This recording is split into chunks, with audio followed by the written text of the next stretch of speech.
एक साथ हाथी पर सवार होंगे मुस्लिम दलित। अखिलेश से टूटा मुस्लिम समाज का मोह। 2024 में प्रधानमंत्री बनेंगी मायावती। पूरब से पश्चिम और उत्तर से लेकर दक्षिण तक पूरे भारत में इस समय चुनावी गहमागहमी का माहौल है। कई राज्यों में विधानसभा चुनावों की तारीखों का ऐलान हो चुका है और कुछ में होने वाला है। लेकिन अगले एक साल में होने वाले सभी चुनाव एक तरह से अग्नि परीक्षा है सभी राजनीतिक पार्टियों के लिए, क्योंकि ये चुनाव ही 2024 में होने वाले लोकसभा चुनावों की सही स्थिति सामने ला देंगे। अगर ये कहा जाए कि ये चुनाव ही उनका भविष्य तय करने जा रहे हैं तो उसमें कुछ गलत नहीं होगा। डायरेक्ट या इनडायरेक्ट तौर से सभी राजनीतिक पार्टियां लग गई हैं अपने अपने वोट बैंक को साधने में, अपनी अपनी जातियों के वोट बैंक को एकजुट करने में। जब जब जातिवाद का मुद्दा राजनीति में उठता है तो सबसे पहले उत्तर प्रदेश का नाम आता है। यूपी देश का सबसे बड़ा राज्य होने के साथ ये भी तय करता है कि दिल्ली की गद्दी पर किसका कब्जा होगा, क्योंकि दिल्ली का रास्ता यूपी से होकर ही जाता है।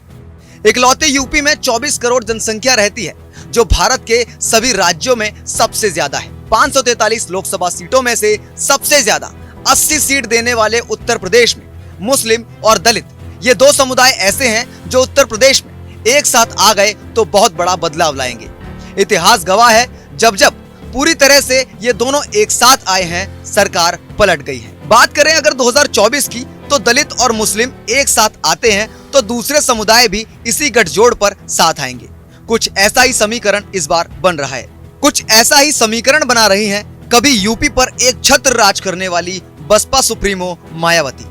सूत्रों की माने तो इस बार बहन जी ने चुनावों को लेकर ऐसी राजनीतिक बिसात बिछा रखी है जिसका तोड़ किसी के पास नहीं है। इनका इरादा इस बार 2024 के लोकसभा चुनावों में 40 से 45 सीटें हासिल करने का है। इतना ही नहीं, वो जिस समीकरण पर काम कर रही हैं, उससे 2027 के विधानसभा चुनाव में मायावती यूपी में पूर्ण बहुमत की सरकार भी बना सकती है। आने वाले वक्त में वो देश की प्रधानमंत्री भी बन सकती है। ये अलग बात है कि विपक्षी मायावती पर ट्विटर पॉलिटिक्स का आरोप लगा रहे हैं, लेकिन मायावती प्रदेश में सबसे एक्टिव पॉलिटिशियन है, पल पल की खबर रखती है। उन्होंने अपने काडर को फिर से मजबूत करना शुरू कर दिया है। उत्तर प्रदेश में आगामी निकाय चुनाव को लेकर बीएसपी बहुत एक्टिव है। ये सब हम नहीं कह रहे, ये सारी बातें कह रहे हैं समाजवादी पार्टी से हाल ही में मायावती की पार्टी में आए इमरान मसूद। जी हाँ, ये वही इमरान मसूद हैं जो अक्सर अपने विवादित बयानों के चलते सुर्खियों में बने रहते हैं। मुस्लिमों के गढ़ कहे जाने वाले सहारनपुर से आते हैं, पश्चिमी उत्तर प्रदेश की पॉलिटिक्स में दखल रखते हैं, खासकर वहां की मुस्लिम राजनीति में। ये खुद उनका दावा है कि इमरान मसूद ने एक तरह से मायावती के प्लान 2024 से पर्दा हटा दिया है, उसे सरेआम कर दिया है।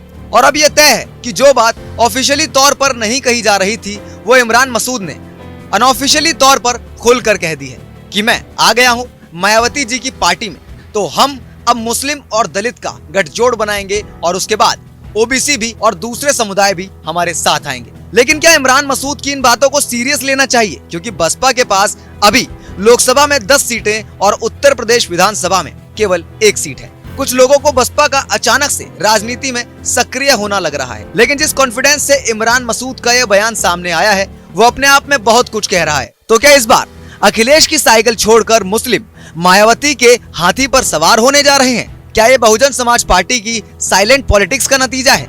मायावती खुद हिमाचल और गुजरात में हो रहे चुनावों को लेकर सक्रिय है। वो बहुत कुछ कहता है।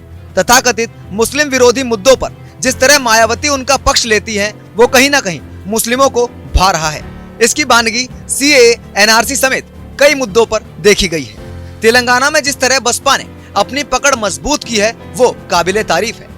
इस उपलब्धि को देखकर लगता है कि तेलंगाना के अगले विधानसभा चुनाव में पहली बार बसपा की सरकार बनने जा रही है। पार्टी के नेशनल कोऑर्डिनेटर आकाश आनंद जिस तरह ग्राउंड जीरो पर जाकर लोगों से मिलते दिखाई पड़ते हैं, उससे पार्टी की छवि में कई गुना इजाफा हुआ है। पॉलिटिक्स जंक्शन की रिपोर्ट।